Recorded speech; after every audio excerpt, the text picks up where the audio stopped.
Shields up, Iron Breakers, and welcome back to another episode of Conscast. And with me today, I have Oroboro, and we're going to be talking about Elden Ring Nightreign as well as a couple of more things. Oroboro, how you doing, man? I'm doing great, man. I'm doing great. So good to be here. Thanks for inviting me. It's my pleasure. I'm very thankful that you were able to make it early because, you know, Portugal recording schedules versus people in the U.S., it's kind of rough. So I appreciate you making the time. Yeah, no problem at all. I'm excited to talk about Nightreign, nerding out about my favorite game here. So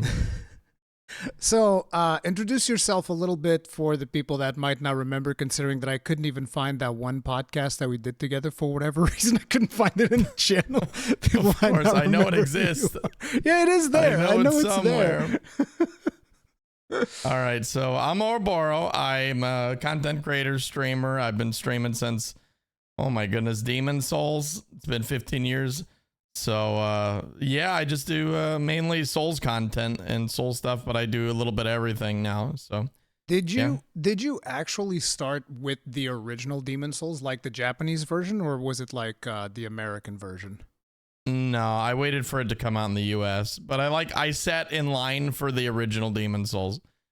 Yeah, like on launch day. The first one that I played was also the US, and I had to import it because it wasn't even out in Europe at that time. I imported that thing from like Canada, and it was funny because it was actually one of the reasons why I got a PlayStation 3 was because I was thinking, do I want to get a PlayStation 3? Do I want to get an Xbox? I don't know. And then this friend of mine showed me Demon Souls. I had no idea what it was, and I was like, man, that is badass as hell. You die, you leave a blood pool, and then you can see how other people died. Random people can invade your game and kill you? That's insane. That's so cool. It's like the most badass thing ever. So like Demon Souls. That's my favorite part. Yeah.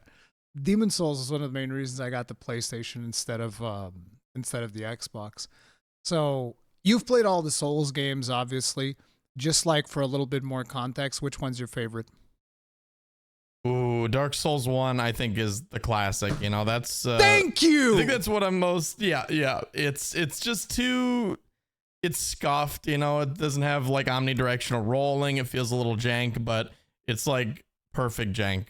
I love it so much. Even though I started out on Demon Souls, everyone says like the one you started off is your favorite, but like I don't know, Dark Souls hit different. I was so excited for it, and it delivered and then some. It completely like blew me away. Yeah, I think that's the thing as well, because people usually do say, oh, it's your first one is always going to be the best one. And it's like, no, I played the crap out of Demon Souls, but Dark Souls did indeed hit different. I completely agree with what you're saying. Man, maybe it's only when you start off with Demon Souls that it's not your favorite. I'm seeing a trend here. No. There's more people and they prefer Demon Souls over Dark Souls, but yeah, it's interesting. See that's what you get, Fighting Cowboy. You're constantly trying to gaslight me that, you know. These guys try to tell me, nah, bro, Elden Ring, that's the best one. It's like, look, Elden Ring's phenomenal. Dark Souls was just like very, very special. Saying, dude, does Elden Ring have Ornstein and smell? Well, it's about to, maybe. True, it is about to. Like, I haven't seen all that stuff that came from Japan recently. That was like a big announcement stuff for Japan because of that version that's working for the Switch too, right? Oh yeah, there's like an Artorias suit or something I've heard, and some other DLC shenanigans. I actually haven't seen what's coming. That's for Nightreign. Oh, Artorias is for Nightreign. Okay, so I got my wires mixed. There's Lucatiel for Elden Ring, which makes zero sense. So I don't know how they're gonna explain that one, but whatever. But she was like one of my favorite characters from Dark Souls too, so I don't care if it makes sense or not. Give me Lucatiel. That's all good. Yes, screw the lore, you know. Listen, that's Vati Vidya's that's Vati Vidya's problem, okay? I just want cool stuff. That's all I care. Naturally, I'm exaggerating. I'm curious to see how they're going to fit her in, but I'm just happy that Lucatiel's coming back because I did like Lucatiel quite a bit. The next thing Lucatiel's great. The next thing they need to bring back is Gavlan. Oh my god, Gavlan wheel, Gavlan deal, dude. Dude. Me and dwarfs, man, it's a thing. It is what it is. I was about to say it's right up your alley there. That does not surprise me. So recently there's another game. I think you've played it as well. Did you play Monster Hunter Wilds? Oh, have I ever? So what'd you think about Monster Hunter Wilds? Because that's kind of like my bread and butter. That's my backyard nowadays, is Monster Hunter. It's easily my game of the year. Like, it's so good. I absolutely love it. I wish there was more of it. That's my only criticism. I mean, is that I wish there were more. That's always the case with Monster Hunter, though. We're always like, man, if only it had more monsters, it'd been so good. Especially because there's another Monster Hunter title that has like 92 monsters, friggin' Generations Ultimate, and everybody's always like, my favorite. Man, if it only had like all of these monsters. So GU is your actual favorite Monster Hunter? Yeah, easily. I love just the amount of content, the styles. It's so fun. GU is indeed hella good. My favorite Space World, but you know, GU is also very, very good. Yeah. But yeah, no, Wilds, like I put in like what 300 hours. I'm HR 300. I'm obsessed. You might actually be higher hunter rank than me. I'm not sure if I'm 300 yet, because the problem with me is that I spend way too much time in the training room to come up with the guides and stuff, and so a lot of test the builds and stuff. I'm just like in there whacking away at the friggin' testing dummy and being like, okay, I think that this move's good for this weapon. Let's go. This is good. So I'm always like in there rather than actual playing the game. But yeah, so you liked it. What's your main weapon? Great sword. Thank God. I was so scared you were going to say longsword and I was going to have to finish the podcast faster. It was going to be over. No. There are wrong answers when it comes to what's your main weapon in Monster Hunter, okay? That's all I'm saying. That's true. That's true. You know that nowadays I'm actually not allowed to say these things because some people actually believe me. They'll take it seriously. It's crazy. I don't understand. But yeah. How about longsword users, man? How about favorite monster? Ooh, well, my favorite monsters... Let's go for series and then wilds. Okay. Probably Steve. Seregios. Good old Steve. Yeah. And for wilds? And then for wilds, probably Arkveld. He's so fun to fight. I've killed him 10,000 times, obviously. But like, I just love fighting him. He's so fun to fight, and he's so cool. I love his design, his little chain appendages. He's just badass.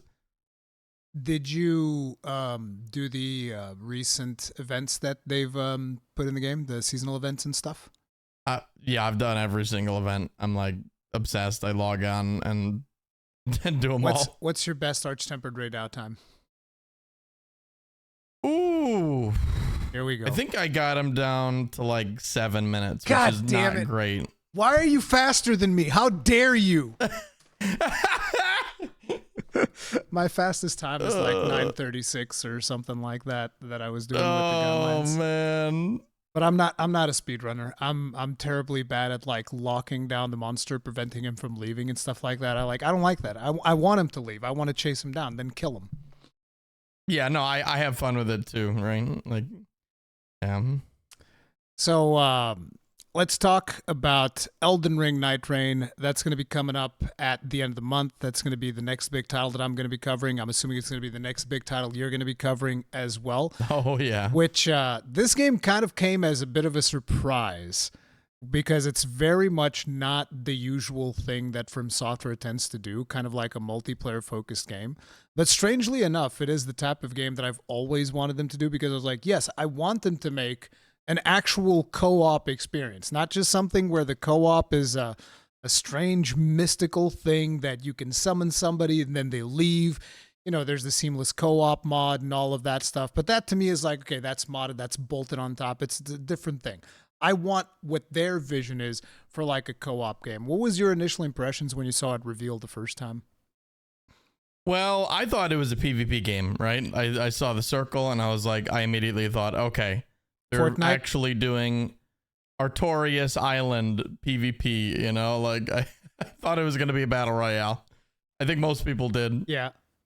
I think we all thought it was going to be Battle Royale, but very shortly after, like I'm sure you read about it and stuff, how did you start feeling about it in the very early on portions of it being announced?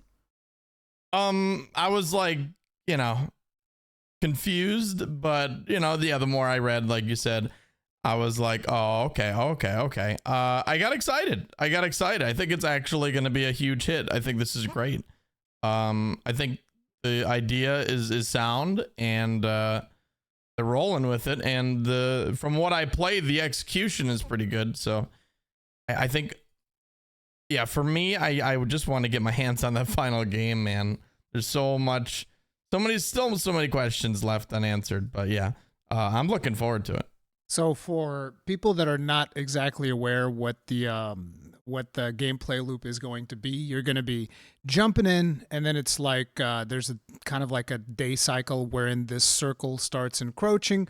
Kind of like Fortnite is one of the easiest ways of describing the circle. If you're outside the circle, you take continuous damage, and then you have to constantly move towards the circle. And as it closes down, like day one is over, and a big boss spawns, and you kill the boss. While the circle is encroaching, you're meant to go out, kill a bunch of stuff, kill bosses, gear up, get loot so that you're stronger to face off against the boss. Then it resets, and you do the whole thing again, and there's a different boss at the end, and then you get ported out for a third boss, if I remember correctly, from the network test, because I only got to play the network test once so far, because I've been playing Kill Team on my weekends, and therefore I don't have as much time to game on weekends nowadays.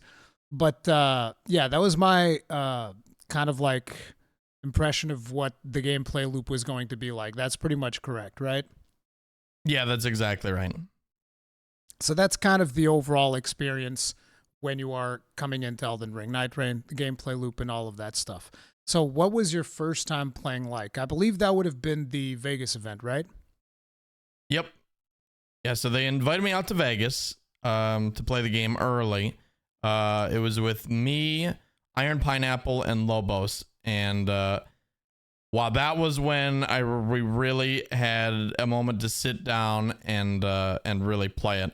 And wow, I was like blown away at how different it was. The UI was like super cool. The game was just awesome. Like, I love seeing all the characters and the abilities and moves in action. It was really, really, really good, and it had this just one more click that I actually didn't expect from this game.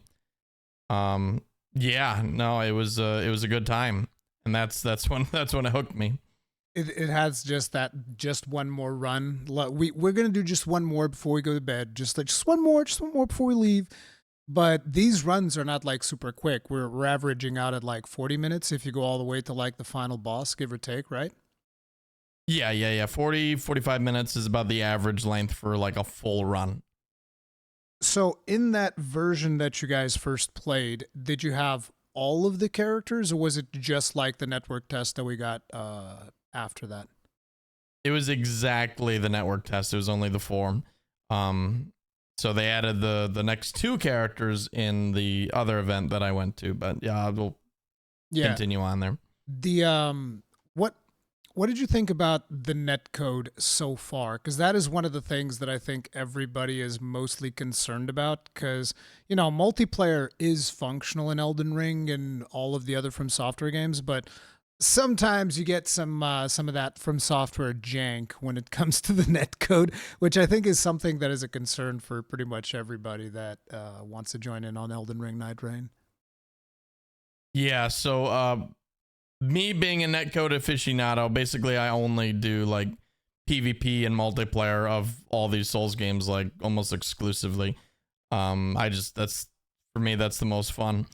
The netcode has noticeably improved from base Elden Ring, and honestly all other FromSoft titles.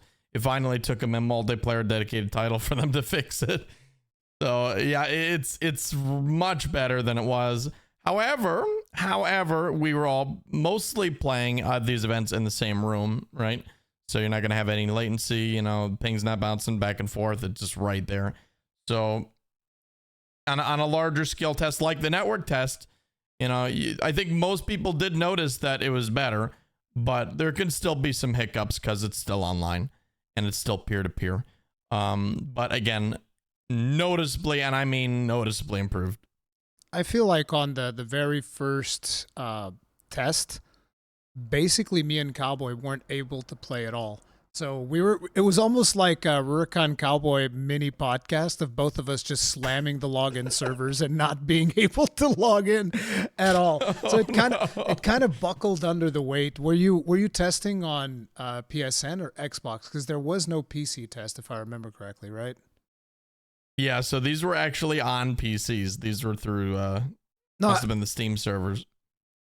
No, I mean like on the actual network test. I was on PlayStation. Test. Oh, okay. And you were able to play on the very first day? Hell no, I wasn't. We sat there like idiots staring at the login screen for 3 hours. Elden Ring Nightreign login screen edition. Yeah, crazy. That was crazy and sad. Xbox gamers were having a blast. They were like, I'm so glad I got an Xbox. PlayStation gamers suck. And they were just frolicking around in their Nightreign fields. Yeah, that was a sad day. It kind of buckled under the weight a little bit, but you're saying that on the Vegas event they were actually PCs then? Yes, we were playing on PCs. What was the performance like on those bad boys? Excellent. It was really good. Not a single drop frame. I'm very good at like telling performance. It was 60 FPS, silky smooth, 0 drops.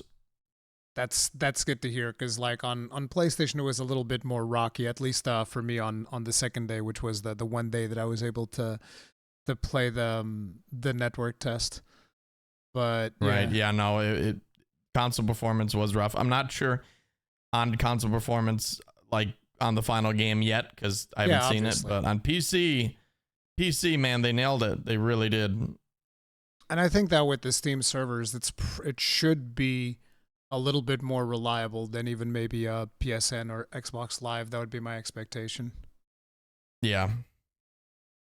I forget. Does it have crossplay or no? I don't think it does, right? No crossplay. No crossplay at all. Why? Yeah. FromSoft doesn't do crossplay. I was like, they barely do multiplayer. So the fact that this game even functions is like, it's like a miracle, you know? They should have definitely shot for crossplay, though. I feel like this game in particular would have definitely benefited from it. But yeah. I agree so much. But I mean, FromSoft does what FromSoft does, and they don't do crossplay. So the second time that you've played, that was at PAX. I saw that you made like a 3-hour-long video or something. I didn't watch the whole thing, obviously, because I just don't have time. I'm sorry. That was actually a stream. And luckily for you, I edited down a 1-hour video just for you. Ah, look at that. That's beautiful. Look at that. But what was that experience like then during PAX? Oh, it was incredible. So they Bandai Namco invited me out.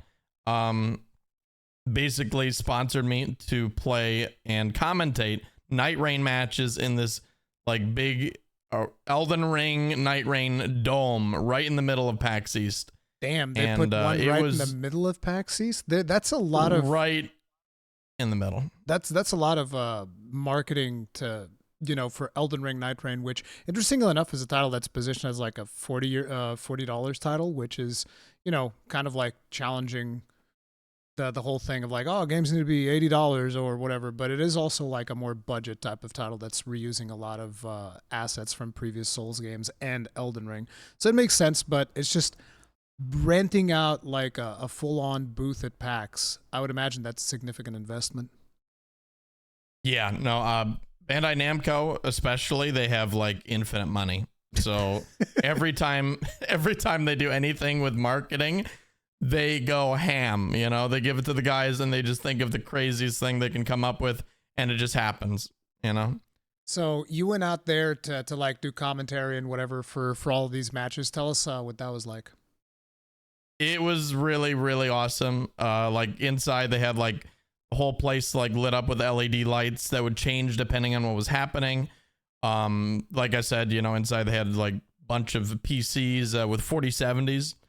That ran really well. They had professional commentators two of them that would go in and commentate the matches, get people hyped up. It was crazy. It was crazy. And it was also crazy playing in front of a live audience. That was something that I was obviously not used to. But it was hype. It was a vibe. Interesting. So throughout all of those runs, did you have more characters to play with this time around, you were saying?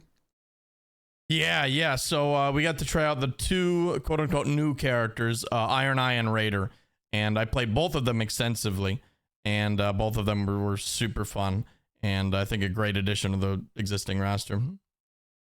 So I'm personally more interested in the Raider and Birdman. Raider and Birdman, those are going to be my two go-tos. Like, I don't even know if I'm playing any of the other ones because I'm like, listen, spells and bows and like, no. I want a big stick and a big shield to beat things up with. And those look like the two more fun characters. What were people gravitating for whenever they were going in there and playing? You know, it's funny. Most people didn't want to play the new characters. They wanted to go play their safe picks, like the ones that they played on the network test. So most people picked like Wilder. I think majority of 90% of people from the audience. So it was. Sorry, I should explain this first. Yeah. There was one Bandai Namco member that was really, really good. Trust me, they were insane. And then it was one of us professionals that would go up to play. And then we picked a member from the audience every single time to join us. Someone who played the network test, someone who beat the Night Lord. They would come and join. And 90% of the time they'd pick Wilder. And I'd be like, sort of based. Like, I love that because 90% of the time I was playing Wilder too. So I mean, Wilder is a ton of fun, and me being a Gunlance main and Monster Hunter, I love like the pile driver, whatever you call it. I used to play that back in friggin' Bloodborne even. Before it was popular to play the friggin' pile driver thing. I'm like, hells yeah, look at this thing charging, boom! I love that. So Wilder having that was definitely something that I liked as well. Yeah, he's such a fun, well-rounded character. I can't blame anyone for wanting to play him forever because I'm gonna play him forever. Is he gonna be like your main character? I think so. It's just something with his grappling hook and his like mobility. He has like a bunch of weird like movement tech you can do too. He's really cool. He definitely seems like one of the more fun characters for sure. So you're not big into Birdman tank guy then? No, I actually do like Guardian. He's one of my favorites as well. He has the most health, and he's just really good at like carrying a team, right? Like his ult like instantly reses people in an AoE. Like it's super powerful, no matter how many pips they have. So he's just like he's a carry. He leveled vigor. He's a great character. I just don't like his little shuffle dodges. That's gonna take a while to get used to. Yeah, it is kind of annoying, but it is probably my most played character in the network tests. And the funny thing is, I only realized that you could hold the special afterwards, like probably on my 2 last runs or something like that. Because before that, I was just like, yeah, I'm gonna jump in the air, I'm coming down, boom, yeah, that was great, right, guys? And then my chat was on like, yeah. you know, you can hold that. And I was like, wait, hold, what do you mean? No, you hold it and then you shield people for a while. And I was like, oh, that's great. That's even better. That's fantastic. I like that. You just sit there and take the damage for everybody. That's pretty cool. Yeah, no, he's a great character. I actually do enjoy him, but yeah, not exactly my favorite. Yeah, so Wilder's the one. Did you play the spellcasters at all? Like, what can you tell me about Duchess and what's the other one? The Recluse or whatever. Duchess and Recluse, yeah.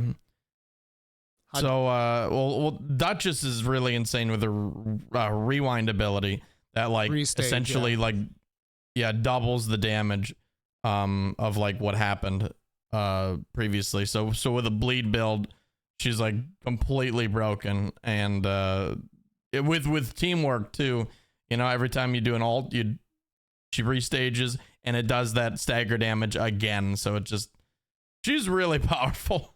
I do like playing her, but I play her rarely because she's so squishy. I like playing the tankier characters, at least for now, while I'm like bad at the game, just so I have time to learn, right? Yeah. I mean, we're all going to be bad for a decent chunk of time in that game. At least I hope so. I don't want the game figured out too fast. Yeah, I trust me. I think it's gonna be just fine from what I've played. And Recluse is just not really my type of character. I don't really like spellcasters. Plus she can get griefed. She can get griefed by teammates who are just willy-nilly just doing stuff very, very easily. You can be going for a spell, and then someone has like a magic weapon. You're trying to do fire. They'll hit them with magic last second, you'll absorb the magic by accident, and then you get the wrong spell, and it's like, well, shit. Oh, interesting. I didn't, because her thing counts the last type of damage that hit the enemy.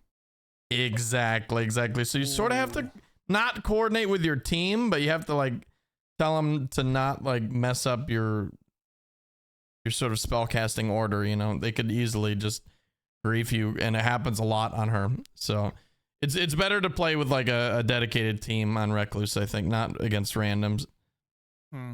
Interesting. Or with them, I should say.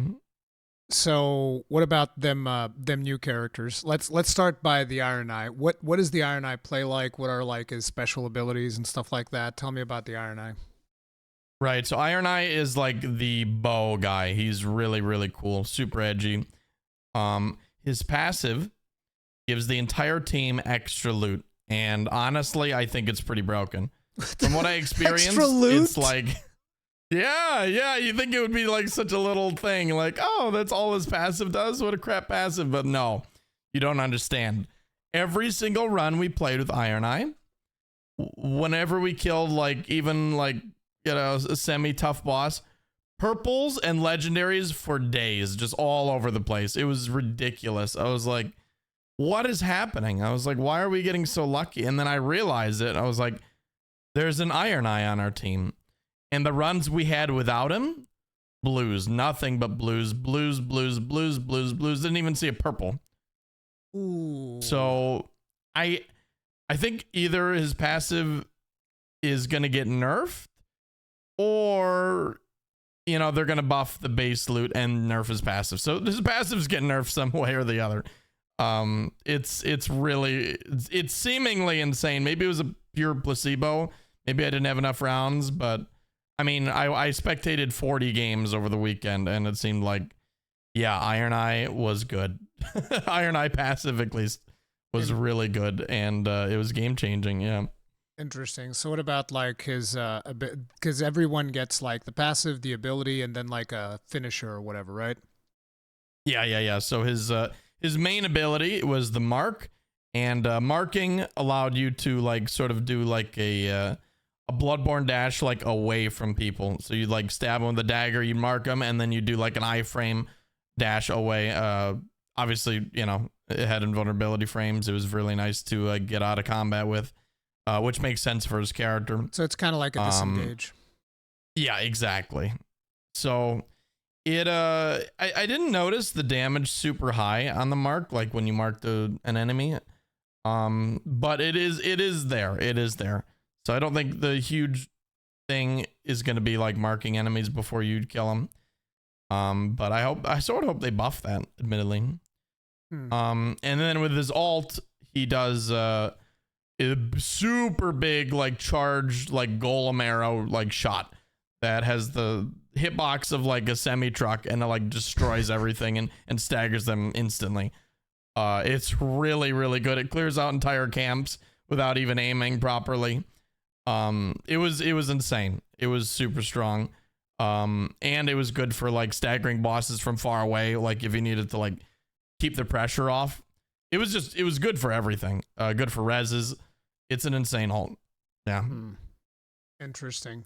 We'll have to see how they feel about balancing the game to make sure that every character is like appealing to play and stuff like that. But right now, Iron Eye definitely almost seems like, with the experience that you're reporting, either it was just like some incredible bias, or maybe something, because again, it is like you said, you spectated like 40 runs. In the grand scheme of things, like percentage wise, 40 runs when supplied on scale is not going to be that much. So we'll have to see how that pans out. Exactly. I talked to the others and I was like, guys, did you notice like Iron Eye was like giving us like insane loot, they were like, oh yeah, like Iron Eye passive is definitely working as intended. But yeah, no, he's this fun character, but he is squishy. He does have low health, so I think there's a sort of a high risk, high reward factor there to him, which is really cool. Yeah, I think that's exactly how he's meant to be. So I think the next one that you're going to be talking about might end up being my main. What was the Raider like? Oh, Raider was fun, man. Raider, I think, is exactly what you expect him to be, and probably what you want him to be. It's just his passive gives him hyper armor on pretty much everything he does. Both of his abilities. I say hyper armor. I think it also gives iframes as well. So his first ability basically just is a big charged punch, and if you tank something with hyper armor, the punch is able to be charged for a longer duration for more damage and more stagger. And basically all of Raider's abilities and everything he does comes down to more damage and more stagger, and that's it. He's just more damage, more stagger. He's a very simple character. He's great though. He's so fun. Like the charge punch is super satisfying to get off. It is extremely powerful on like a short cooldown, you know, having that much damage. Hyper armor, easy, and stagger, just boom, you know, punching anything that's in your way. And then his ult is summons like a totem. He stabs into the ground. He has iframes during the whole duration. He stabs the totem in the ground. The totem iframes, not hyper armor. Iframes during the whole duration of the thing.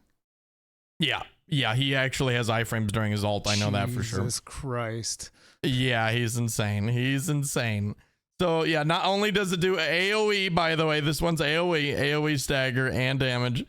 But it summons a pillar, so you're like up above the enemy. You're safe. You can do a plunge attack. You can just shoot him from it, whatever, you know. How long does the pillar stay up? It's like a good 5-10 seconds, and it's on a fixed duration. Oh, okay. You can't break it. You can't do anything. It's just sort of there. But what's funny is I found a lot of the time I'd do it in front of like a boss, and they would get trapped inside of the pillar. They would get stuck on the pillar. Yeah, it was like from soft jank. It was so funny. So yeah, we'd do it in the middle of the show, and they'd be like, the commentators would be like, that's not supposed to happen, you know, like, what do you even say? It was really, really goofy. So I think I don't know how to fix that. I don't know if they're gonna fix that for like a day one patch, like shove them out of the pillar. But yeah, bosses kept on getting trapped inside, and like, you know, they like, you do their swings and hit you inside the pillar. Could you? Yeah, you'd be able to hit them too. Oh, okay. So it's perfect. It's a prison. It's a feature. Yeah, it's a prison. It's a prison. Yeah, exactly. Someone was like, you got to put like frozen mist and just let them sit in there and just, you know, I thought that was a fun idea. Yeah, no, but that Raider looks like it'll be a ton of fun, especially the pillar thing. When I first saw him just summon the pillar, I was like, yes, that sounds like fun. Just make a wall. Why not? This sounds like a great idea. Yep. Yeah, no, he's a sick character. I actually loved him a lot. I played him quite a bit, and he has a lot of health. He's a tanky character, so I think he's gonna be a fan favorite. I think he's gonna be a fan favorite next to Wild. They're very safe picks, both of them. Do you think, which one did you feel was more tanky, Raider or Birdman? Because Birdman should be tankier, I feel like. Oh, Birdman has like way more health. He has the most health out of anyone in the game. Okay. This sounds good. These are the two ones that I definitely want to play, and everything else I'm like, I mean, maybe Wilder as well because explosions, but like you said, Wilder appears to be a very popular choice, and therefore I'm like, no, y'all play Wilder. I'll just play the big tanky boys, and that sounds like a hell of a lot of fun. So that's fair. When I first started playing Nightreign from the network test, one of the things that I definitely noticed is that the beginning of the game is incredibly disorienting, which is what is going to happen to pretty much, I think, anyone that is starting out for the very first time is going to feel super disorienting. Did you notice this effect during the PAX event at all? Like people coming in and like, oh, I don't know what I'm doing. Oh god, yeah. They were like, and I don't know the buttons, I don't know the abilities. Like, yeah. No, people haven't played. Number one, the network test has been a long time ago now. Yeah. And number two, some people straight up lied about playing just to get up there and play, Dragon right? Test, yeah, they just wanted they just wanted to play. They just wanted to go up and play, and I sort of can't blame them. But at the same time, yeah, I was really shitty because we stood no chance. Like Nightreign is a game where you need all 3 players to know what you're doing to have a chance. Like it is a difficult game. It is not going to be easy breezy, you know, bully the NPC with your buds. The game is balanced around 3 players who are gaming. So if you have 2 players gaming and 1 player, how do I, swing my sword? It's going to be a bad time. Interesting, because during the network test, it didn't felt like that. It felt like you could kind of just like get away with it. Maybe I was very lucky with the people that I paired up with. It if everybody was like a tryhard on that day 2 or something, but we cleared most of the runs we did. I think we didn't clear like twice. And that's because we were kind of like slacking. But other than that, we cleared, and it didn't feel like it was super hard. It was challenging, sure, but interesting. The difference is, I think, going to be in the Night Lords. Gladius is quite an easy, simple Night Lord that you sort of just, he's Dark Souls. Mr. Dark Souls. You go, you see him, you fight him. He has obvious tells. He swings a sword. He goes into 3. I don't think the other Night Lords are going to be quite like him. And I don't know if you want to talk about the one I fought, if we consider in that, like, spoiler territory or whatever, but I'm I have a pretty lot sure to that say. I'm pretty sure that IGN people were telling me, because I didn't pay that much attention when they started going over the Night Lords on their most recent video. People were telling me, oh, they spoiled 7 out of the 8 Night Lords, and I was like, wait, what? Oh, yeah. I think they accidentally showed the menu that showed them all, and I was like, oh boy. I don't know if it was an accident or on purpose, but that can't have been on purpose. I mean, it's like on Wilds they did something similar, but it was probably intentional. Like a lot of people are theorizing that it was intentional when they did it on Wilds, because they revealed Gravios before it was officially confirmed that Gravios was coming to Monster Hunter Wilds. So, oh my god. I don't know if it's maybe a 4D chess play or whatever, but for whatever reason, when I was reacting to the video, I was also somewhat distracted because my kid was like running around and stuff.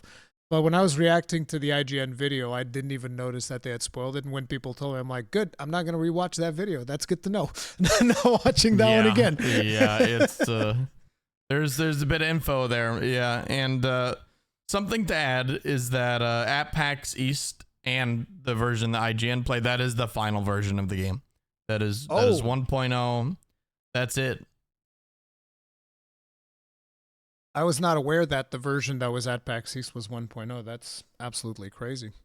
Yeah, I asked them. I was like, is this the final version? They're like, yep. I was like, oh shit. But you guys only did like 1 Night Lord at PAX East, I would imagine, and it's a different one than the one we did on the network test. Exactly. This is a brand new one that was extremely challenging. So, yeah, I think we should talk about it because it's only like the 2nd Night Lord, so I think it's okay to talk about. So which Night Lord was it? Well, it might not be the 2nd Night Lord. Oh, we don't know which one it is. But it was not like an end game Night Lord. It was like mid game Night Lord for sure. Okay. If the list is any indication of the unlock order, there is an unlock order. So tell us about the hierarchy to them. The Night Lord that you faced off against. Of course. So we fought against the Equilibrious Beast Libra, which was I'm assuming that's the one that looks like a goat. Yes, Goat Man. For some reason, when you said Equilibrious, I'm like, oh, the guy's sitting in like an all Zen pose and stuff. That resembles Equilibrium 100%. It's probably Goat Man. So yeah, it's Goat Man. Yeah. So the fight starts out. He's just chilling, right? He's just chilling. You go up to him, and he asks you to make a deal. And basically, what you get are randomly generated deals of from his pool that gives you something but takes something away. So for example, one of them was he'll heal you when you're low HP, but when you get healed, he takes a max percentage of your total HP forever. There was another one. Yeah, very spicy deals. There was one that gets you to max level 15, but each time you use a flask, you de-level. So there's some psycho stuff. There was some psycho stuff. That was just some of the examples of many that we saw, many deals we saw. And then of course you can just refuse. You can be like, yeah, no thanks, kiddo. No deal. And no deal. And then he gets up and the fight starts, right? Yeah. And this fight is super, super interesting because it's unlike anything FromSoft has ever done to date. And that is because it's balanced around 3 players. It's a multiplayer fight. Like, it is a true multiplayer fight.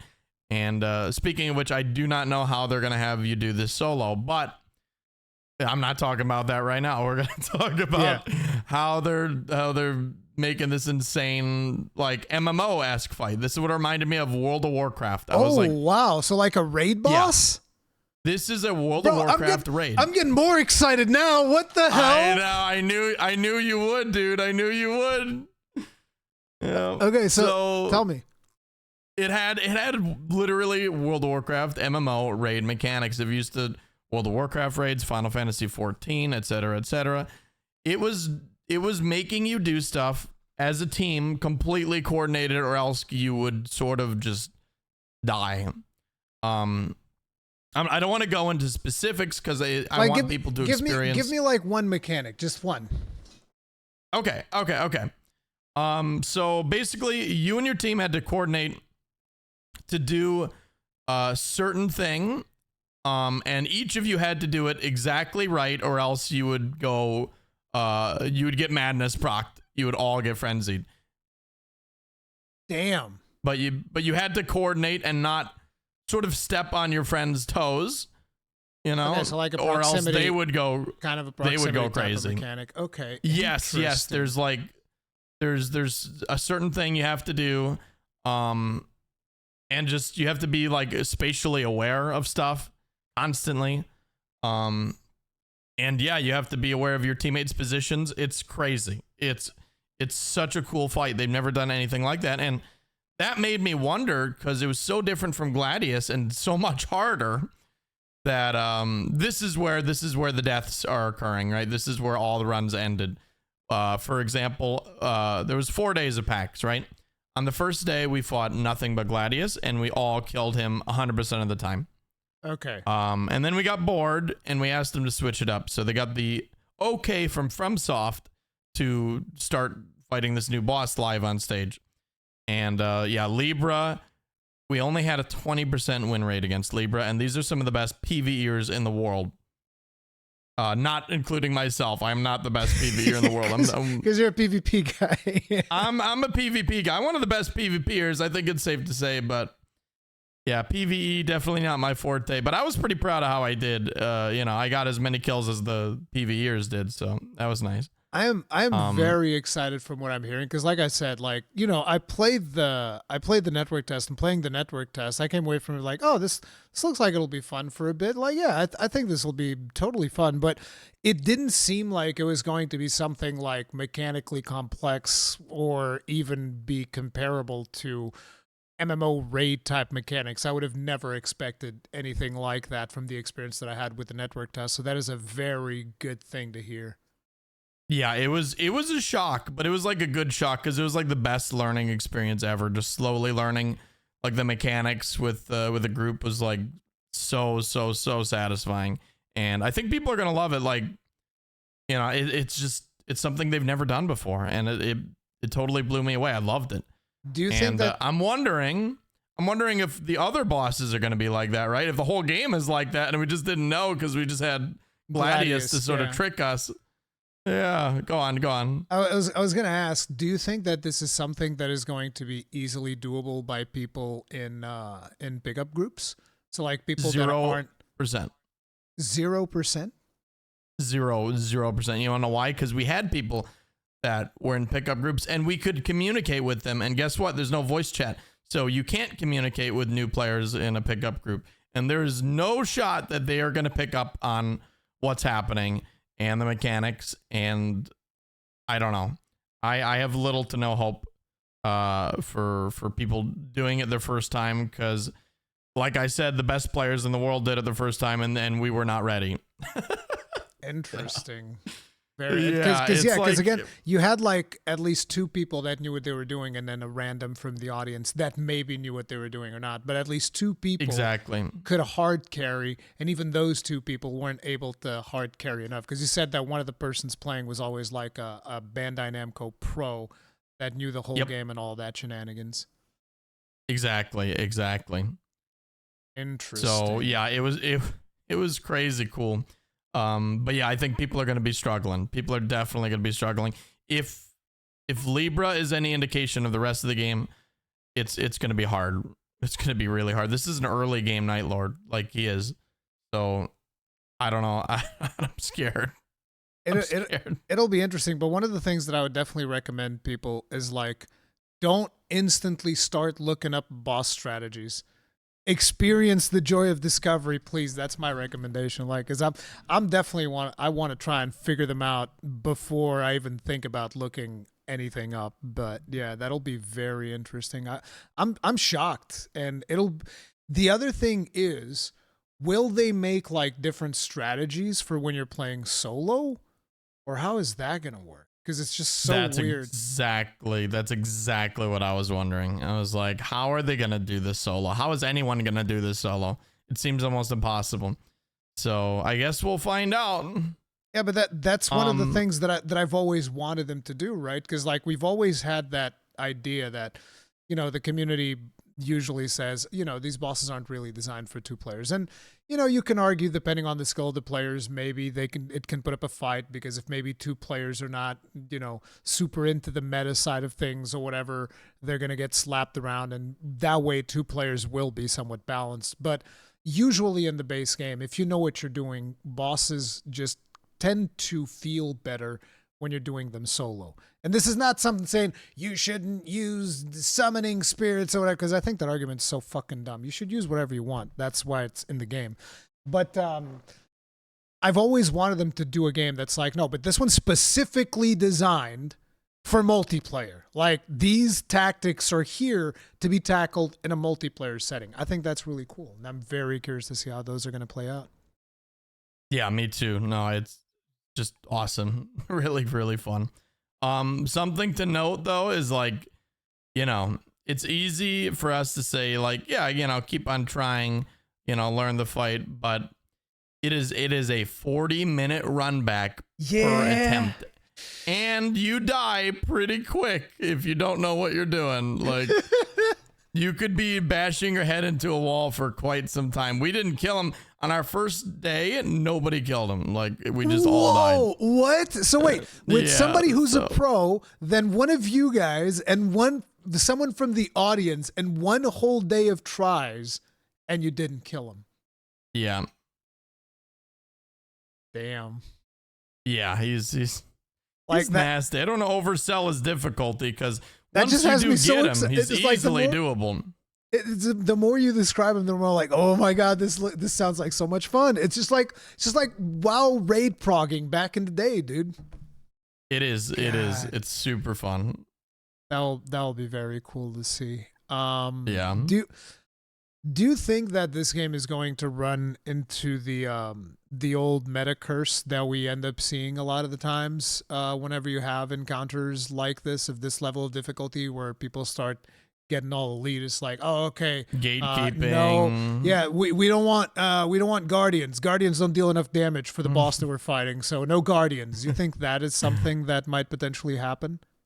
100%. I think there's going to be some like character gatekeeping of some sort. I think they're going to be like, all right, what's your relic score? You know, all right, you're out. Get out of here. Is there a relic score? No, I just made that up. But the relic score. Good old MMO gatekeeping, bro. Yeah, let's bring it back.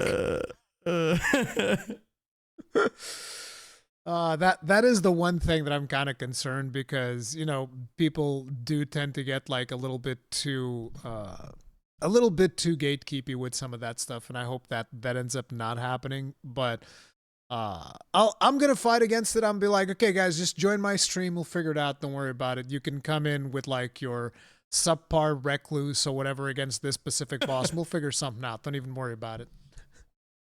No, that's fair. Something I wanted to add, you being a Monster Hunter gamer, I know you're gonna appreciate this, but we figured there's like a little bit of like a Monster Hunter-esque thing to this game because, you know, each boss has sort of their own thing. You know, they do like a different, like some do status effects, for example, right? Mm-hmm. So what you could do is you could farm the previous Night Lord to get stuff to resist that status effect to finally fight the next Night Lord to make it easier, right? You know, it's like you're farming up. So like you're farming up thunder resist decorations to go fight Arc Tempered Raydal. Exactly. So I thought that was sort of cool. I didn't even think about that. One of the commentators, Shy, pointed that out to me, and I was like, hey, you know what? You're right. You could totally do that if you wanted. Like, I don't know how RNG is going to be... I hope that there's some level of those, determinism on those runes, or not runes, relics. I hope there's some level of determinism to it, because I always like it when there's more deterministic versus just, no, it's just plain old RNG. Kill the same monster 10 times until the magic rock drops. And it's like, oh, okay, that's actually not as cool as killing the fire monster for the fire weapon or fire resistance or whatever it is that you're trying to get. Yeah, so I can already tell you there is something to that extent, but I can't talk about it. Yeah, I can imagine. I'm assuming you guys they didn't show you any like solo runs or any of that stuff. They're focusing on the multiplayer. Only on the multiplayer. Yeah, we didn't know anything about solo. They said they're doing something for solos, but we don't know what. So yeah, it's I don't know. I definitely feel like the game is purely designed, like the enjoyability of the game is mostly going to be if you're doing multiplayer stuff, and solo I think is going to be more like an afterthought. And to be honest, I know that a lot of people are going to disagree with this, but I think that's a good thing, because you got to have some experiences that are, like, for instance, Elden Ring is definitely more designed for solo, and the multiplayer side of it is just, you know, it's something that you can engage in if you want to, but it's entirely optional. Whereas this one, I think it's going to be the other way around, and I think that's a good thing, because that way they can make the multiplayer experience really stand out. Yeah, I agree with you. Especially with like this MMO mechanic stuff. It's cool. Yeah. So you've seen way more games of this than I've seen, and one of the things that I'm very curious is, did you notice like a trend of people splitting up versus people grouping up, and the results of that? Okay, so this is sort of a question that's going to be answered, unfortunately, very quickly, because basically what we told everyone is to follow our pings. We would ping, and then they would follow, and we'd all stick in a group, and we would not split up at all. So, okay, so we you all just stuck did together. Grouping up. We did not. Yeah, we did not split up for different bosses to try to maximize our soul gains and stuff. And the number one reason for that is because, you know, if you kill something away from someone, you don't get the boss loot, right? Like, you don't get the rewards, and the rewards can be like, you know, legendary weapons. So we really didn't want to split up for them.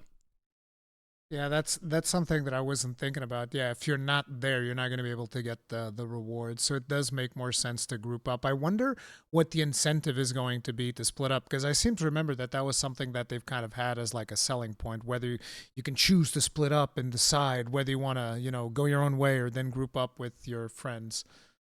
It'll be interesting to see. Runes, really. Just getting more runes. You'll get more level up if you split up and kill different bosses quicker, right? That's the main incentive. It's just like, from my experience with the network test, I feel like levels are not as important as like the power-ups and the gear.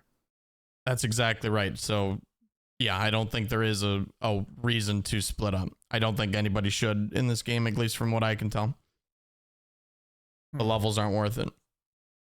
It'll be interesting to see if they balance that in some way to make it so that if you split up in this situation, it's actually really, really important, because I think they need to give you a reason to split up from other players, because otherwise it's just going to be one big Zerg ball the whole time, which is what we were doing throughout most of the network test. It was just like, if you were playing right, it was a Zerg ball and you were going through the map and smashing everything.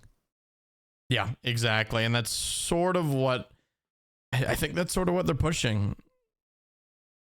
So let's talk a little bit about the different upgrade systems, both in and outside of the game. So, inside of the game, there's level ups, there's power ups, and then there's items, right? Those are the three things that you can get. And weapons, you can upgrade them further with like shards. Yep, that's right. Just like in Elden Ring. And so, did you actually notice a lot of people upgrading their weapons? Because during the network test, I barely ever upgraded my weapon, if at all, because usually I just wouldn't be able to pick up shards or stuff like that. I don't think it happened once. I literally, I don't think anyone upgraded their weapon once. Yep. That's pretty much what I expected, which was something I was super curious about. Especially like with you said you watched like 40 games, and in 40 games, not a single person upgraded their weapon. That seems like so weird. It almost seems like a feature that they need to tweak around a little bit, maybe. Well, here's the thing: if you get a really cool weapon or a good weapon that you really want, you can go into the mines, and there's going to be tons of smithing stones there, and then you'll be able to upgrade your weapon. But if you don't go down there, you're not going to get those stones unless you buy them.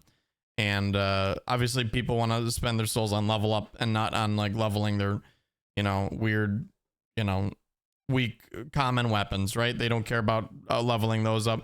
They're gonna want to use the purples and legendaries anyways because they are usually the better option. So it's sort of counterintuitive. I don't know. I don't know how I feel about it. Yeah, that one was a little bit weird. The other thing is, and this is something that I didn't play enough to understand, but like, what's the way that it works, whether you get weapons or whether you get power-ups when you kill a boss, or whether you get like rings, or is it just completely random always? Or is there like a method to the madness? The stronger the enemy, the higher loot pool is essentially. So like if you kill a dragon that takes you like 10 hours, that's clearly, super strong, you're going to get rewarded equally as so, which is cool. They know the tough enemies. They know, okay, this has like triple the health of like the starting boss that you fight that gives you blues guaranteed. This one's going to give you purples, right? So my thing was, I'm asking about the types of things that you get, because you can get a power-up that's not like a physical item. It's just, your bleeds deal more damage or something along those lines, right? Because you can get power-ups, or you can get items like a weapon or a necklace or whatever, right? Is there like some type of method to how you get what, or is it always random? That's what I was asking. Because like you kill the dragon, you can just randomly get a good power-up or a good weapon, or different enemies give you like different stuff. Because that was something that I didn't play, and I only played one network test, so limited experience. Right. So I do think that some enemies are tied to like weapons only, and then some are tied to power-ups. So for example, like the day 1 and 2 bosses always give like usually big power-ups, right? Like you'll get like boost to your characters only on from those big bosses, right? And then, the little mini bosses like in the field in the middle of the day will give you like weapons and stuff. However, you can still get power-ups from them. I just think it's more rare from what I've seen. Okay, because I definitely remember in certain menus just showing up like, you can choose between this power-up and this weapon. And I was just like, that's so strange. Like, I have to choose between a power-up or a physical item. It's just a little bit weird how that ends up working. Yeah, they have you do that quite often. There'll be like a tiny... Usually it's 2 weapons and then a choice of like a passive bonus. And usually the passive bonus is always the best choice. Did you notice what was I going to ask?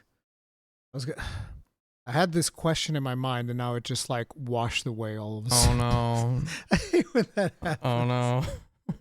But like, while I'm remembering it, like, how do you feel about the replayability? Because one of the things that as I was hovering through your video, one of the things that I did hear you say is like, played it a whole weekend, didn't see the same map twice.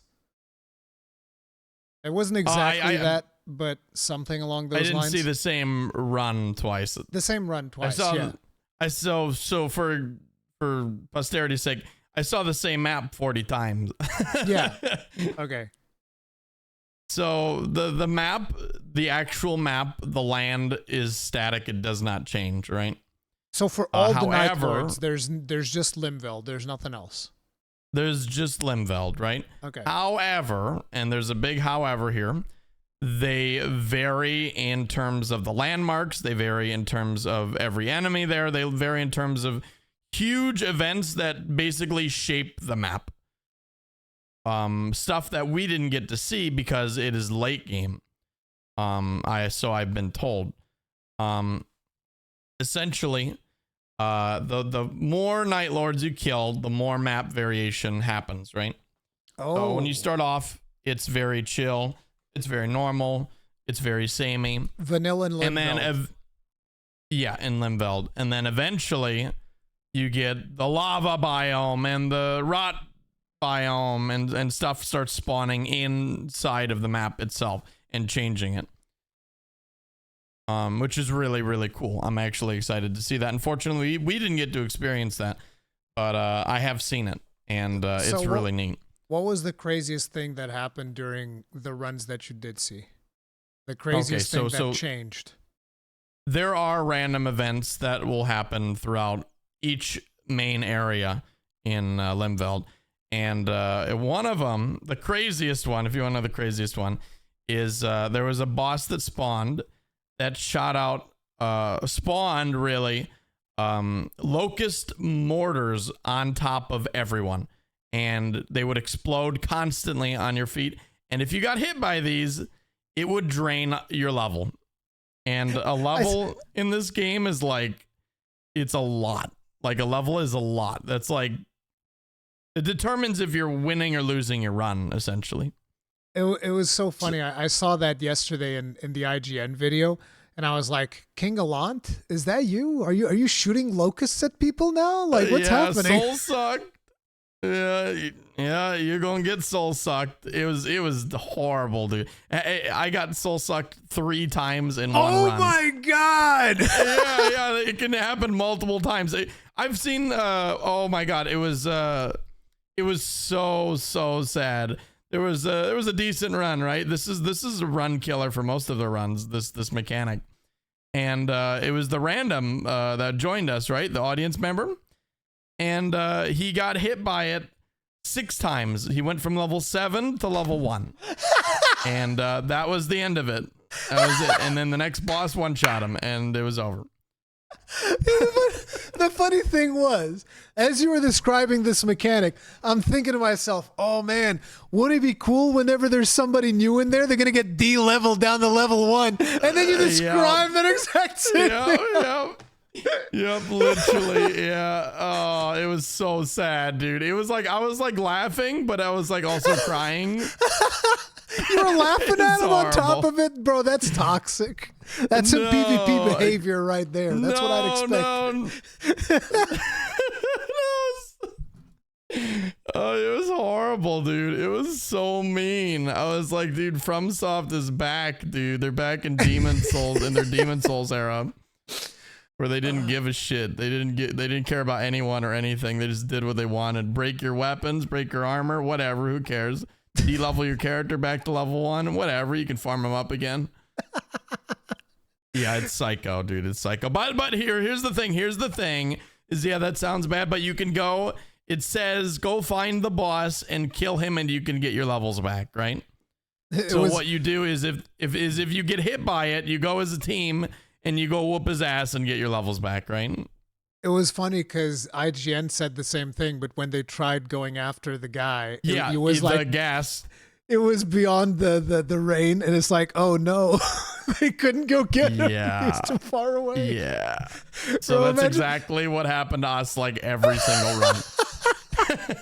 So we were just like, okay. Imagine the boss behind the range going like, hey, what's up?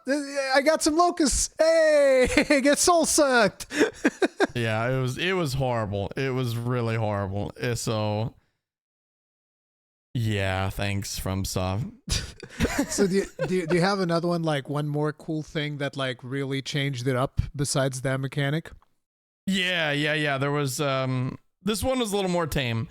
Okay. Basically, it's like a dark, foggy sort of event that goes on, and this is where the NPC Nightfarers like sort of invade you and like attack you. So you can get invaded by like any of the Nightfarers, you know, Wilder NPC like attacks your party. You know, Recluse, whatever. They can all like come and fight you. And if you kill them, they drop their respective weapon, you know? And it's boosted up a little bit. It's like usually like a blue or a purple, which is really cool.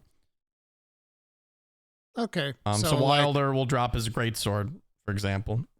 Yeah, so like an NPC invasion, which is cool because I was like, oh, there's not going to be invasions because it's a PvE co-op game. So, but they've made it so that there's NPC invasions still to keep that thing, to keep that thrill of invasions, which I like. I know a lot of people don't like invasions, but I'm one of the rare people that I'm like, yes, I would like to get invaded randomly, and I was kind of like disappointed when that you couldn't really do that in Elden Ring. It's like an invasion is more, oh, we're going to do PvP now. It's not like randomly invade. It's like, no, if you're signing up to be invaded, it's like, no, I don't want to do that. I just want to get invaded when I'm not expecting it because that's fun. So I like that they're keeping that mechanic. Yeah, I thought that was really neat. What did you think of the replayability potential for this? Because obviously for us as content creators, there's going to be significant replayability, but I'm talking about like for the average player. Do you think that there's going to be a lot of reasons to kind of like replay the game? Because we know there are going to be these dynamic events that are going to unlock whenever you start killing Night Lords, according to what you were mentioning. But do you think that's enough to keep people playing the game for like a serious period of time?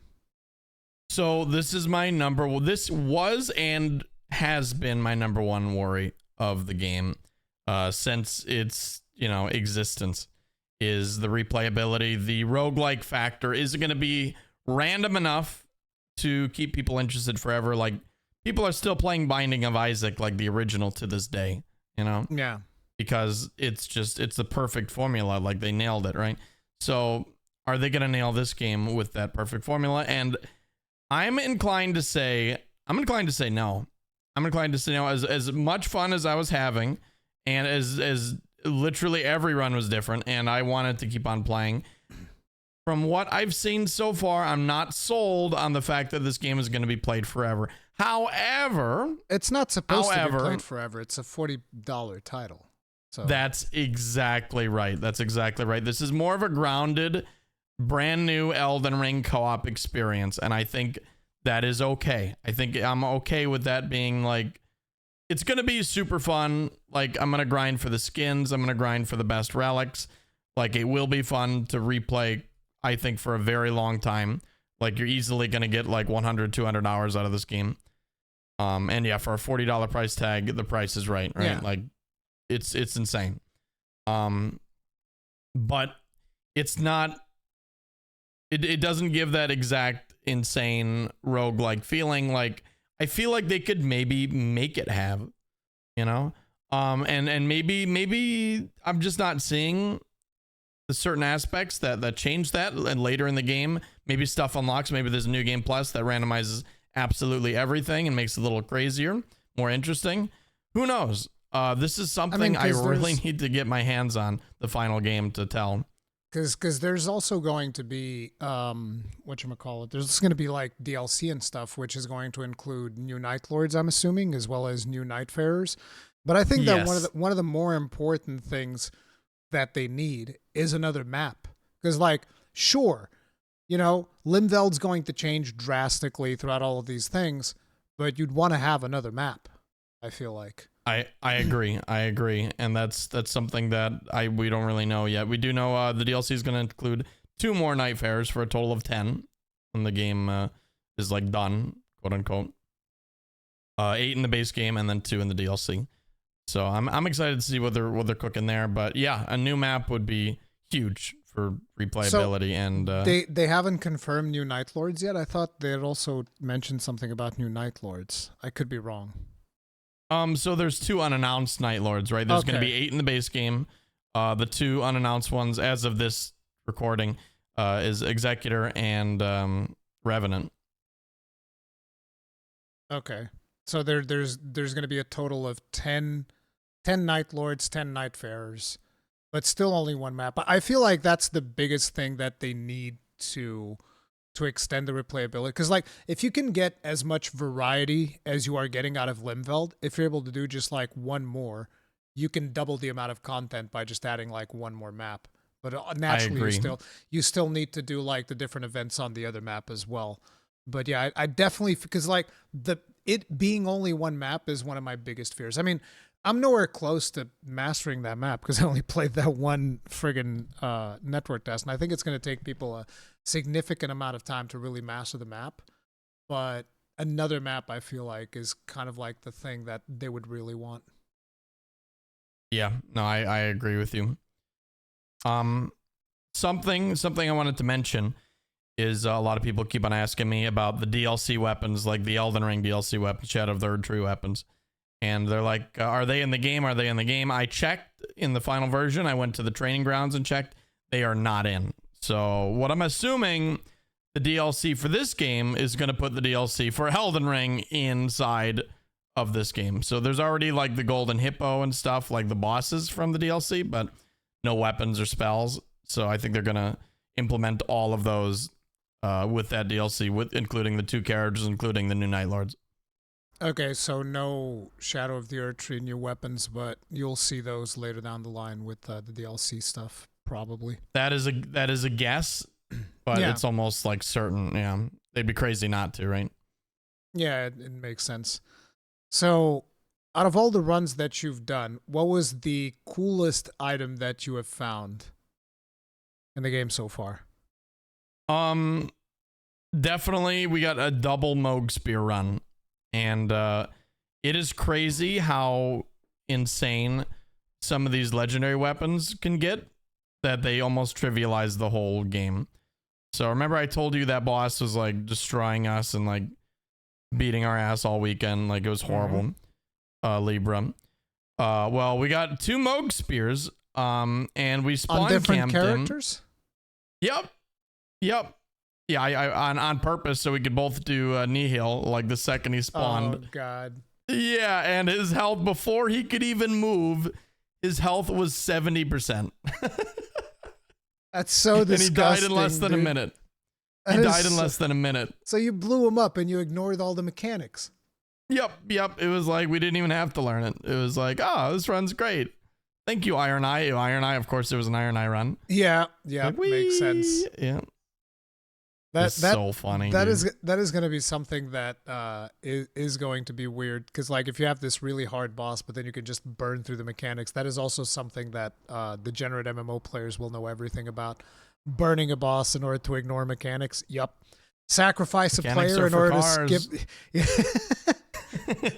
skip. Sacrifice a player in order to get like a better mechanic. Yep.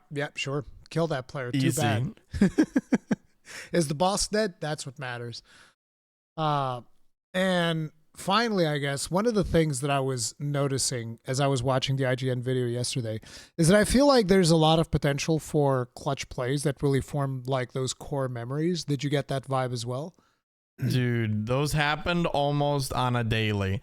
Like, at least one per day that I can, like, remember and be like, wow, like, that was insane. Like, the crowd was going crazy. I was going crazy.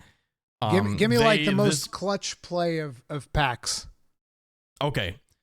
There was the boss, right? There's Libra. He was like 1 HP. But he killed 2 players and it was their 3rd down. So basically it was impossible to res them with normal means, right? Mm-hmm. Like, and there was, so basically Libra was like turning around to the last player, like about to like destroy them and end the run. But he was Iron Eye and he ulted. He did his big golem arrow. He shot the golem, his ult, straight through Libra, stunned him, damaged him, double res the people behind him. They get up, they all jump on him and kill him. And finally, like, win. It was the craziest shit I've ever seen. It was incredible. Oh man, yeah, I feel like this game is just primed for having those types of experiences, which is going to be both cool from a player standpoint, but also very cool from a content creation standpoint. I think there's going to be a lot of really fun content coming out of this one. Yeah, I think the hype moments really get your blood pumping, because it's like, man, 45 minutes run, like there's a lot on the line, you know, you don't want to lose. And it's hard. The bosses are like a struggle, and yeah, when you finally down them and get those clutch plays, it makes it even better. So yeah, no, I think that's gonna be huge. That's Elden Ring Nightreign. Anything else you'd want to add that I neglected to ask? I tried coming up with a bunch of topics, but at the end of the day, we just don't know that much about the game yet, which is kind of frustrating because we need to get our hands on the final version. Yeah, no, I think you nailed it, man. I think we got everything. I just know that my general reception of the game is positive. Like, I am very excited for this game. I fear for its longevity. I can't promise anything about the infinite replayability, but I think people are going to be playing this for a long time, and you are going to get a lot of time out of it. I think that is almost guaranteed, because I really did have the I want to do just one more run factor. You know, Bandai Namco had to pull me off the station. You know, I was like, no, stop. You know, it was a good time. So I think that it's actually really cool that From Software is experimenting with multiplayer titles. I know that portion of the community has been a little bit doomer in terms of that, because like I want my single player experience. Like they're still gonna do the single player games like 100%, but I find it cool that they're experimenting in multiplayer to, you know, because the thing is you're gonna see the benefits of these experiments on the single player games as well, because they're going to have more robust multiplayer systems like the ones we have right now. Exactly. And I agree with you. I think it's super cool that they're actually trying new stuff, right? Like I would have never expected FromSoft to make a roguelike. Like that was not on my list of bingo cards. So yeah, I'm excited for the future. And for you in particular, I think Duskbloods is going to be even more up your alley, because that one's going to be more PvP centric, but we know even less about that one than friggin' Nightreign. So yeah. Yeah, the way I screamed when that was announced, they finally are making a PvP game for me and no one else, it feels like. So that'll be interesting to see. But for now, guys, this is going to be it. There's going to be links to Oroboro stuff in the description of this video, so make sure to check him out. He's going to be doing more Night Raid content for sure. And for now, that's going to be it. We'll see you guys in the next one. Stay strong. Stay safe. Peace out.